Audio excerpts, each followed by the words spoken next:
And here we are, ladies and gentlemen. We are back. I've got a little bit of echo. Let me just get rid of that. All right, Lior, I am so excited about having you on the podcast today, my friend. This is really exciting for me, and I hope it's exciting for you. So, sure. Lior Zoref, my goodness, my friend. I have worked with an Israeli company for the last almost 15 years. I've become dear friends with a lot of my Israeli colleagues. I'm so excited to have somebody who is a friend of the company I work for, but also a friend of the style of keynote speaking that I absolutely love. And I viewed your TED Talks, I think about 3 years ago.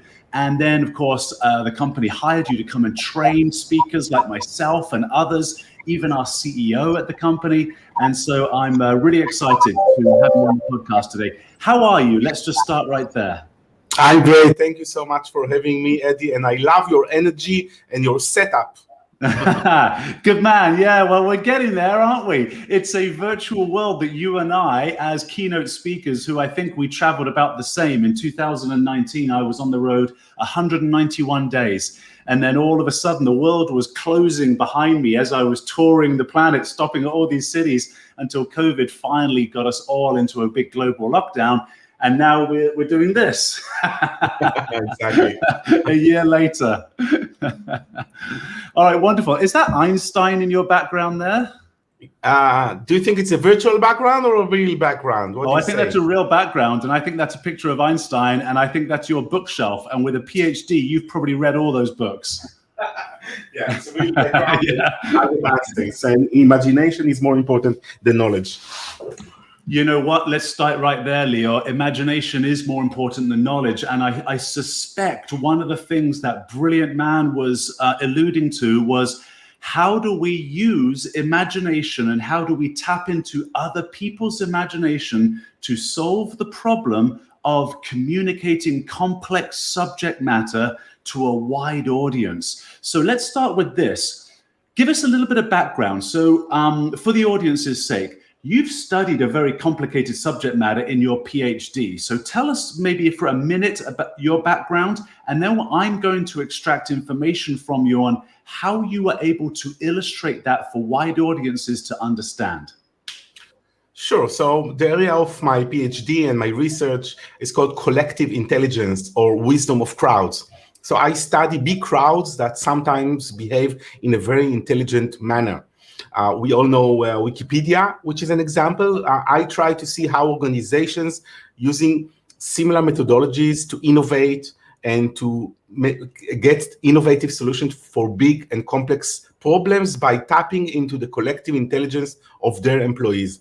So this topic is quite complex. There's a lot of research about that. I did some research with the area of not just collective intelligence, but how we can use social networks to make better decisions. So for us, usually Facebook, for example, is mostly a waste of time, or marketing. But we read other people's views on where they went, what they ate, what they think about politics maybe.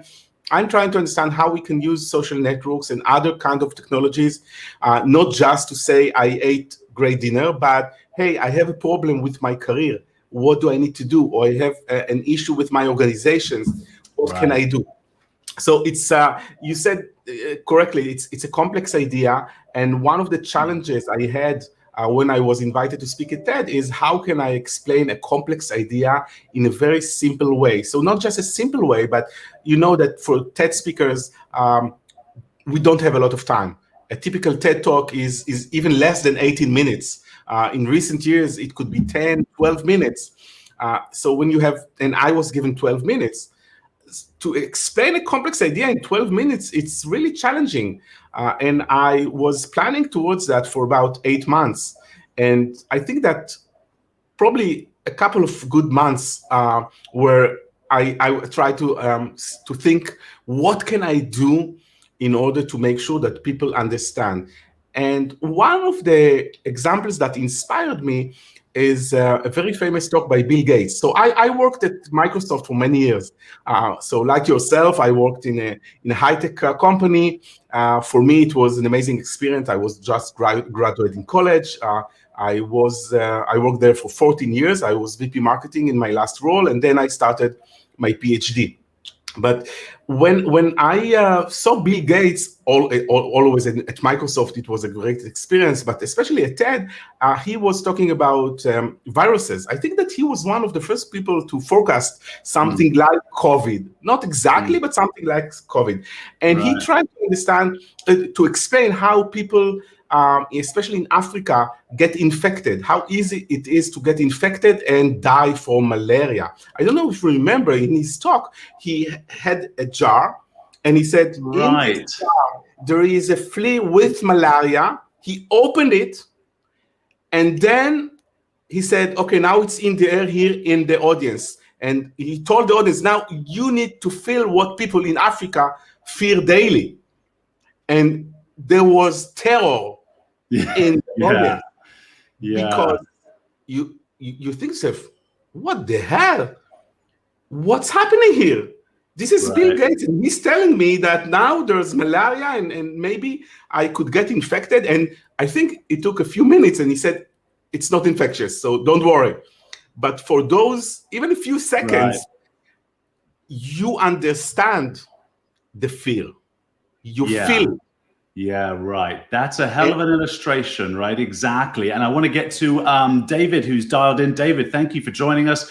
Definitely ask questions live if you would like to. For the audience that's listening to the MP3 of this when I drop it on the podcast, we're also streaming live on LinkedIn and YouTube.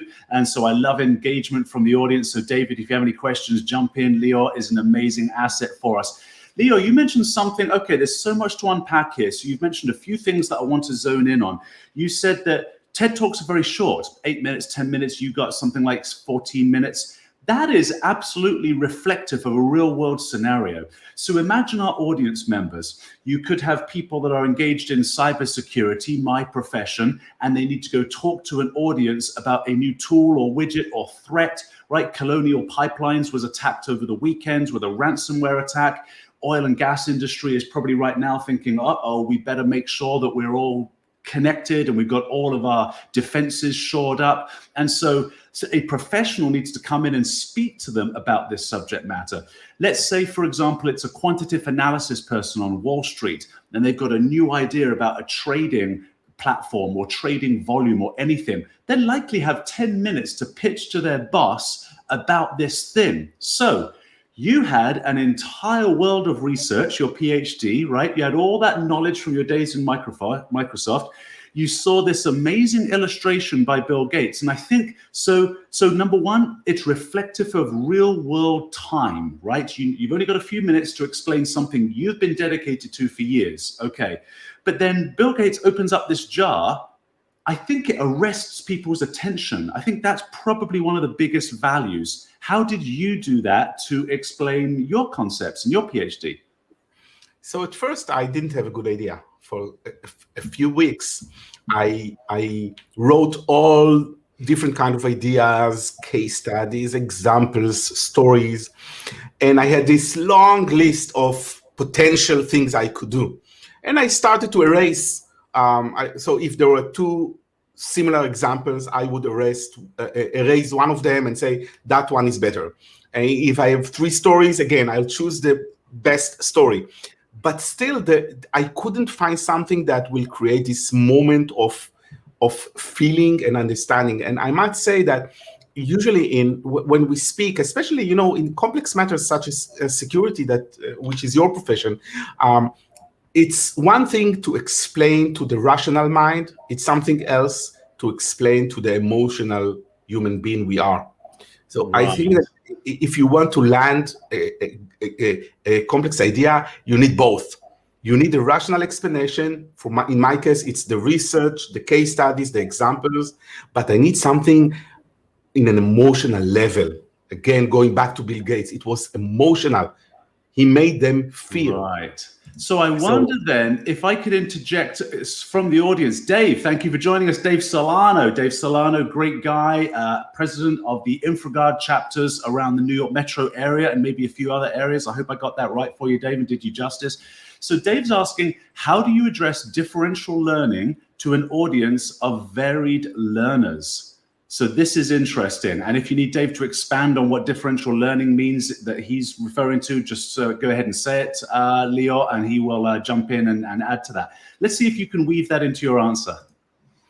I think I already did, because I said I'm looking for many different ways to deliver the same message. Some of that is research, and this will land with people who are looking for facts. Others are stories. Other examples who came from personal experiences I had. So I had to, someone might be a visual learner, someone need the facts, someone needs stories. I think that a good TED Talk is a talk which is all the parts in it.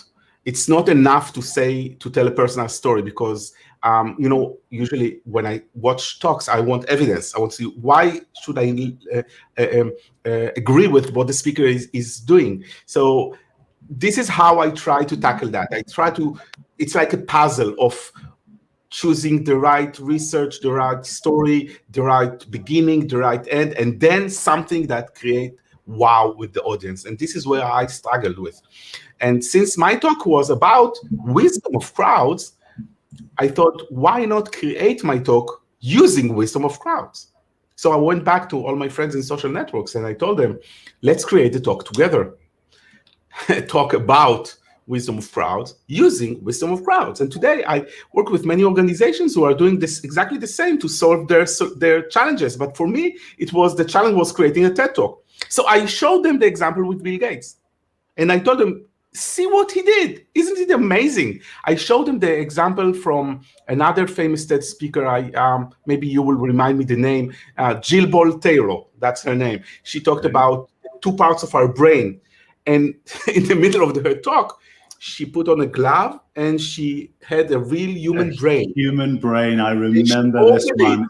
Yeah. So her idea was that we have one brain, but actually we have 2 brains.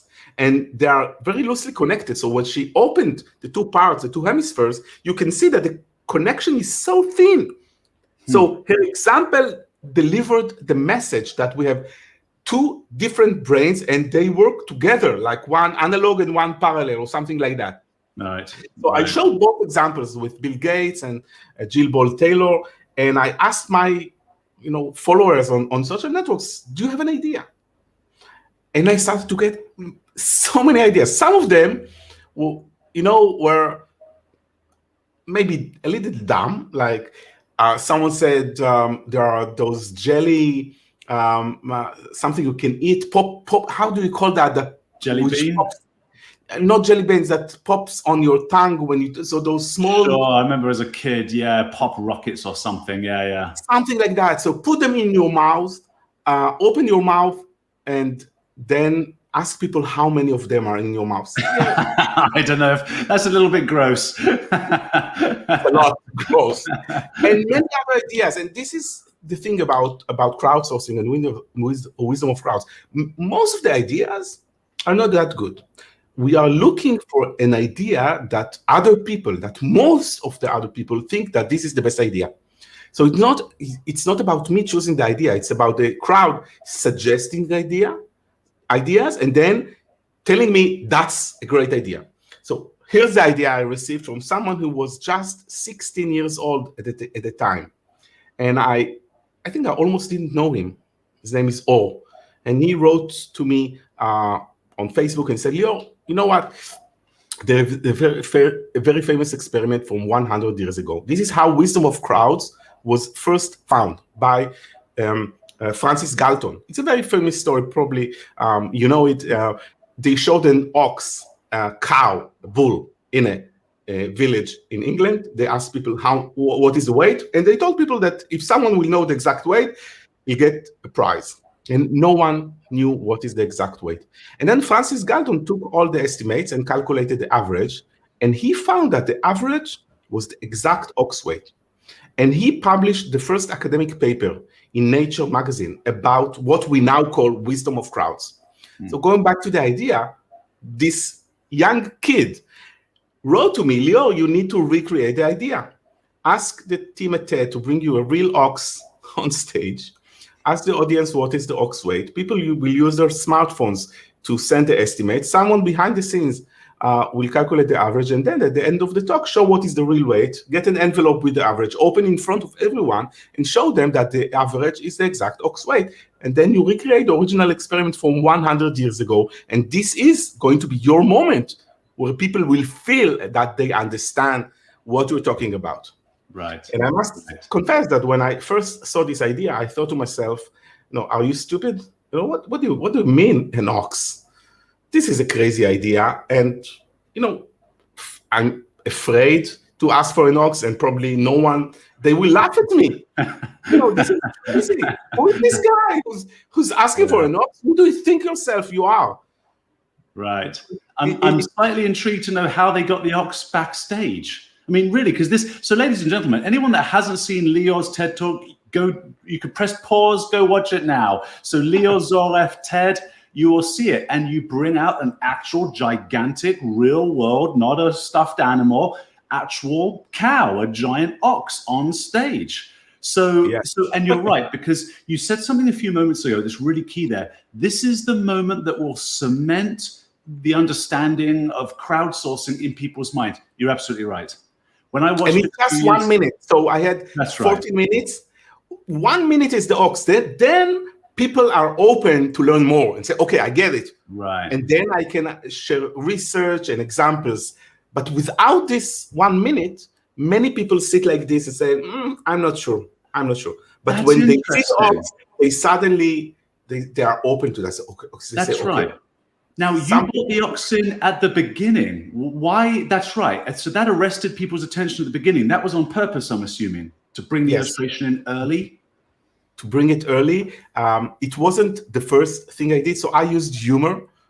So when someone watched my TED Talk, they'll see how I had a video blog similar to this one. I think it was 10 or 15 years ago. And I, with my friend on the video blog, I confessed that I have a dream. Maybe one day I'll speak at TED, maybe in 10 years after I end my PhD. And he made fun of me. And he said, there's no way you are going to speak at TED. You have a bigger chance of winning the lottery. I showed this video at the beginning of my TED Talk. Right. When he's telling me, no way, you're not going to do it. I think that sense of humor is very important. In a talk, and I don't think I'm a funny guy. I'm not. I don't know how to say a joke, but using video, which is very authentic and very funny. Mostly, I make fun on myself. That I'm self-deprecating humor. Yeah, it's self-humor.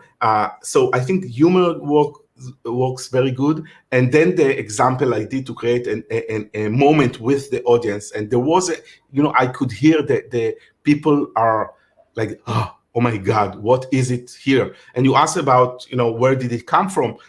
So first, I send an email to Ask an Ox. And for your viewers, if you want to know one thing about people in Israel, is that we have, it's called chutzpah. There is no translation to English, or frankly, not any other language, because you don't have it.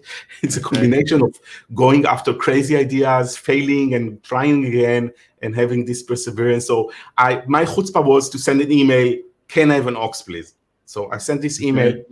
The next day, they told me, we love your idea. We'll try. And a few weeks later, they found an ox with a company that deliver animals to Hollywood movies. So this is how they got the ox. So it's a movie star ox, and they built a barn behind the scenes. And actually, I think that his barn was better than my hotel room. What city was this? Where were you filming? In Long Beach, California. Okay. Not far from Hollywood. Okay. He had this huge trailer, like really huge. And treat animals well nowadays. Taking care of it.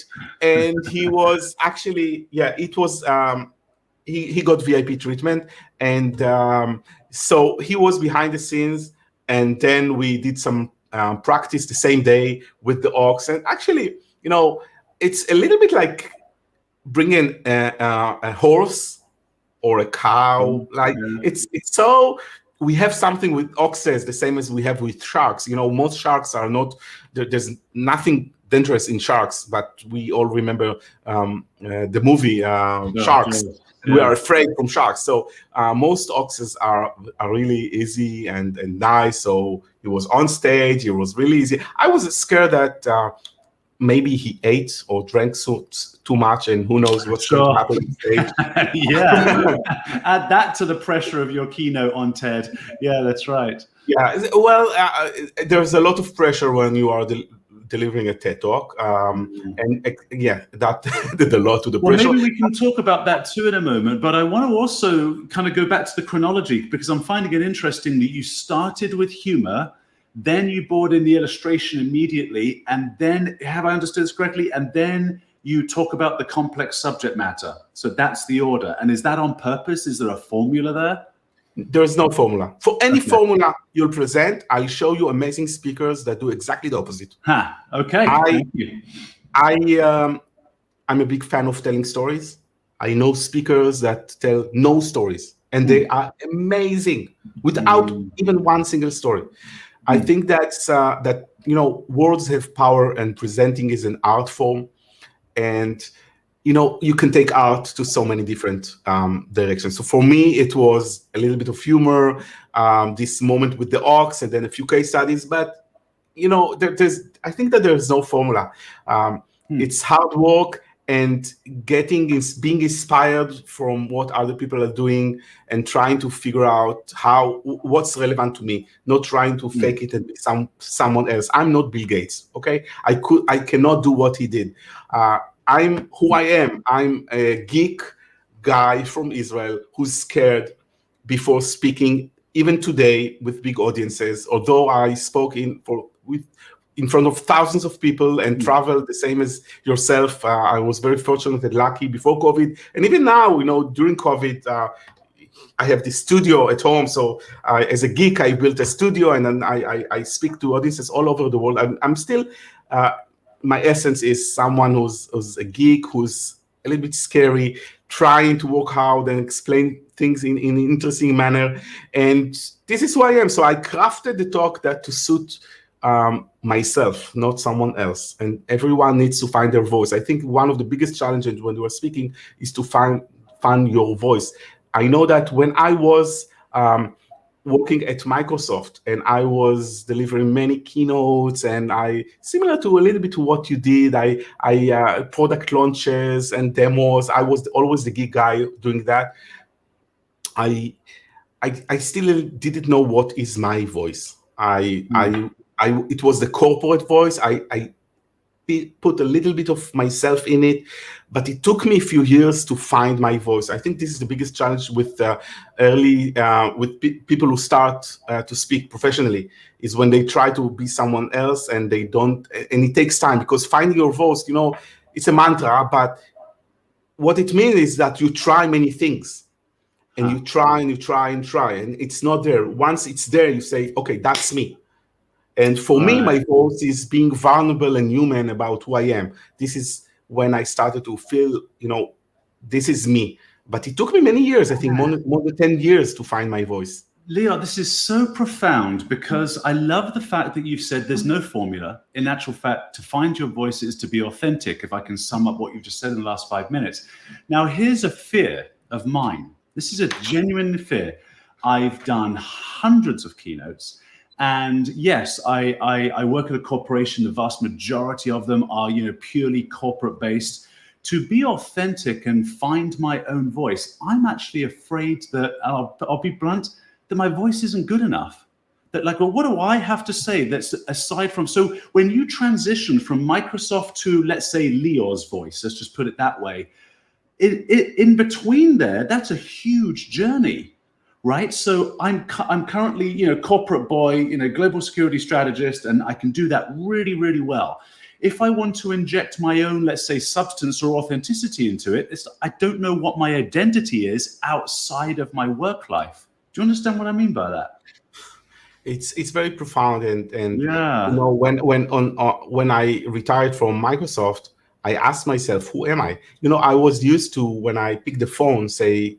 It was time when we didn't use mobile phones. It was actual phone, and I would pick it up and say, hi, this is Lior from Microsoft.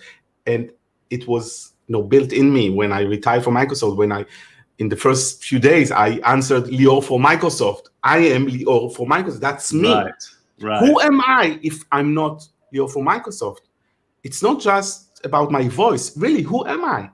And that was a struggle. I did some, experiments during the years I worked at Microsoft, and I think that those experiments gave me the foundation for what I need to do. For example, if I had to give a keynote about a new, I don't know, office suit, and I would demo something cool, I would integrate stories about my newborn daughter. So I'm creating a document, but it's a story about me becoming a father at those days. And I saw that it landed with people because it's not just a guy from Microsoft demoing the technology. It's a really cool guy who's also a new father, and his baby daughter, she's so cute. Right. So I did some experiments with that, and when I work with executives today, before delivering keynotes, I try to emphasize how important it is for them to showcase who they are, not just professionally, but also in their private lives, and they can make what they share and what they don't. There are many things I even don't share. I don't think that you need to share everything, but I think that being personal, putting yourself, and not just being personal, being vulnerable, and like opening your heart. This is something I learned from Brené Brown, one of the most amazing and inspiring TED speaker, author about vulnerability. I had lunch with her during. I think it was the second time I attended TED. After I delivered the talk, the next year I was there as an attendee, and we had lunch. And she taught me something that is very valuable. She and if someone didn't watch her TED Talks, pause and go watch. What's her name again? What do you call her? Brené Brown. Brené Brown. Brenna? Yeah, Brené. Brene. Brené Brown. I'm going to try and get her on my podcast. Okay, excellent. She's amazing. And she told me, Lior, when you are thinking about you're planning to give a talk, and there are many topics, and there is a topic that you think, I shouldn't mention that. Maybe you fear, you're a bit scared, and you put it aside. You say, no, I'm not going to talk about this. Maybe it's too personal, maybe it hurts too much, maybe for any reason, but you decide not to speak about it. She said, this is what you need to talk about. Interesting.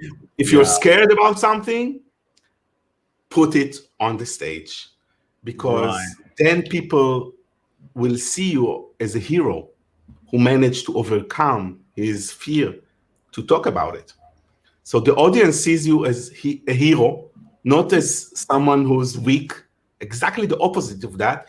And this creates an amazing connection with the audience where you are vulnerable. So this is what I learned from her. And since then, it's not easy to do. It took me a few years. But today I speak about the boycott I had as a kid for many years, and other experiences. I had low grades, and many people around me told me nothing will come out of you. And I have scars all over my body from all those years when I was alone without any friends for years. I remember you telling one of the most powerful stories about one of your childhood friends who's part of the kind of that club. It was Ori Eisen, right? Who started. Exactly. Yeah, that's right. Yeah. And Dave Solano's jumping in. Thanks, Dave, with this comment. You relate to your audience that they are like you and you're like them. Exactly, that you're human. And you know what's really beautiful about something you just recently said, Lior, is that, you got bad grades at school and yet you earned a PhD.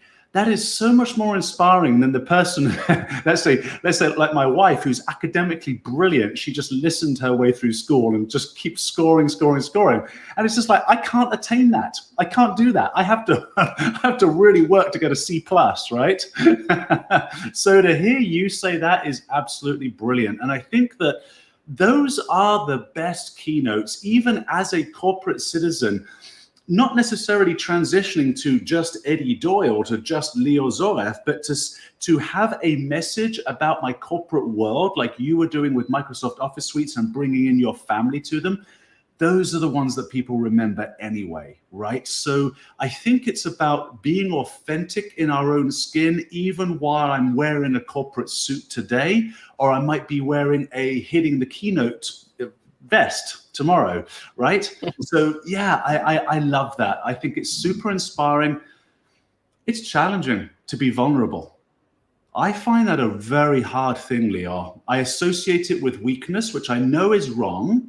I know that's wrong because it takes strength to be vulnerable. I mean, look at me, I can't do it. It takes strength. So I know it's not weakness, but it's, yeah, it's something where you have to just lead with heart. Have you got any tips for our audience on that? We've got 15 minutes left in our session today.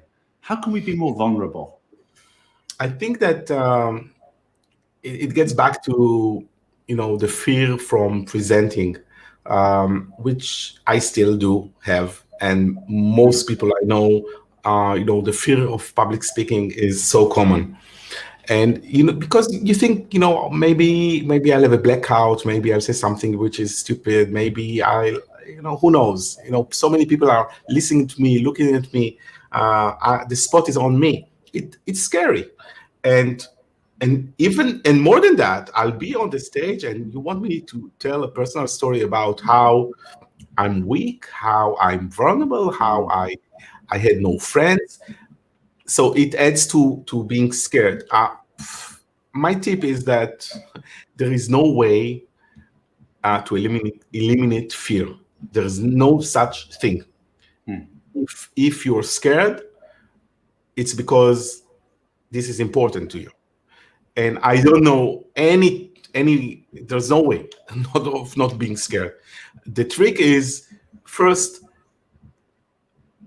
having a lot of rehearsals so that your talk will be embodied. So when you drive a car, you don't think about driving. So if you remember about when you started driving a car, you were concentrating on driving. That's the only thing you can do. And today we are driving, listening to Spotify, answering to voice messages, and thinking about things. Driving is automatically. When you practice, you embody in yourself, so you can sense the audience and you have a little bit more confidence, especially to the beginning of your talk when the adrenaline is very high. And the second tip is that, just do it while you're scared. Just do it. There's no other way. If it's important to you, jump in, do it, because the feeling is so amazing. When you have we are now in Israel live. Luckily for us, are back almost to as before COVID, except for flights. We are back to normal. Awesome. Almost all the population in Israel is fully vaccinated. Fantastic. Like 60% of adults. It's amazing. So we go, I was just 2 days ago, I went to a concert with my wife in a stadium with 2,500 people without masks. Excellent. At last. And it was surreal to see that and think about how amazing it is. So we went back to normal. And luckily for me, I started going back to giving physical presentation to audiences. And something amazing happened to me last week. I gave a talk to a corporate group of people, and the energy and the atmosphere was so amazing, even before I started to speak, because people value physical meeting. We are sick of Zoom. We are sick of virtual. We can't stand it anymore. So when we have something physical, the energy you have with the audience is amazing, and there's nothing that competes with that feeling you have, the hug you get from the audience when first of all, the message is resonates with them. It gives them value, but they are also feeling part of an experience. It's not Zoom anymore. We're going back. So for those of us watching in the US or other places where I know in Canada there's still lockdown, and other places, you can take a look at us and see the future, your future, hopefully soon, without masks. Going back to normal, hopefully soon. That is super encouraging. And so I love what you said earlier about there being no formula. You know people who never tell stories, but you're a big advocate of storytelling, as am I. You're right about that. And you're also right about the fact that Bill Gates is Bill Gates. Lior Zoref is Lior Zoref. Eddie Dor is Eddie Dor. Don't try to emulate and copy. But there is a caveat. I think that introducing humor early is interesting for your own biochemical relaxation into delivering a keynote. So if you're somebody who's very nervous, and I still get nervous with the big crowds too. It's a big crowd and behind the curtain, all the speakers and announcements and lights are going off. You say, yeah, okay, come on. So introducing humor early, especially self-deprecating humor, does a biological reaction in your body, which is it releases oxytocin. Right, it releases, and it's the love drug, right? It's the love chemical in our body. It's perfectly natural. You laugh, you smile. There were experiments, so I've got a pencil here. I remember a psychologist doing an experiment, or reading about this rather, an abstract of it when I was in university, where they got university students lined up, and all they did was they got a room full of university students to put a pencil in their mouth like this. Hold it there for 20 seconds. Another group to hold the pencil like this. 20 seconds, that's it. And another group being the control group, and then ask them how happy they were. And of course, the students doing this were happier because smiling releases oxytocin.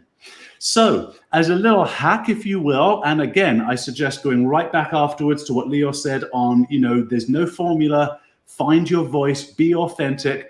But if you're wanting to break into the public lecturing world, start with a little bit of humor. It relaxes you more than it relaxes the audience. That's a great tip. Another tip is just practice in front of live audiences. If you have a few options like reading a few books, listening to a few podcasts, and going to a course, presentation skills course, all those options, I would say present. If you try and practice in front of live audiences, this will give you a lot of value. Then if you read the book, you'll understand what people are saying. Just do it as in any other profession. Just do it as it's an art. And once you try to analyze after giving a talk what worked, what didn't work, then you can improve.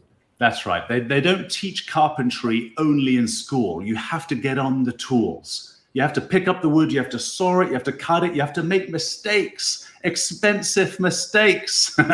This is the human condition. We learn from being hurt, right? We make expensive mistakes on stage. We've all done it. And then you're like, oh, I'll never make that mistake again. Very different from book learning. So Lior, let's do this. Let's wrap up. Where can people find you on social networks? Like, what's the best way to get hold of you if somebody wants to follow up with you? Go to liorzoref.com. You'll have links to my YouTube channel, LinkedIn, Twitter, whatever. If someone wants to write to me, feel free. On my website, there is a contact form, or you can tweet me, whatever. I'll be very happy to reach out to people. And thank you so much for having me, Eddie. Absolute pleasure. So for those listening only, it's LIORZOREF.com, LiorZoref.com. You'll get hold of him there. Definitely look at the TED Talks. Look at Brené Brown's TED Talk as well. Big fan of TED and what they were able to do in curating an excellent experience and really helping the presenters in presenting. So take a look at those, ladies and gentlemen. We will be back for another episode live on Wednesday. These will be dropping on the podcast store, Hitting the Keynote. So it's podcast.hittingthekeynote.com within about 3 or 4 weeks. And ladies and gentlemen, thank you again. Lior, that was really awesome, man. Much appreciated. Thank you. My pleasure, Eddie. All right, buddy.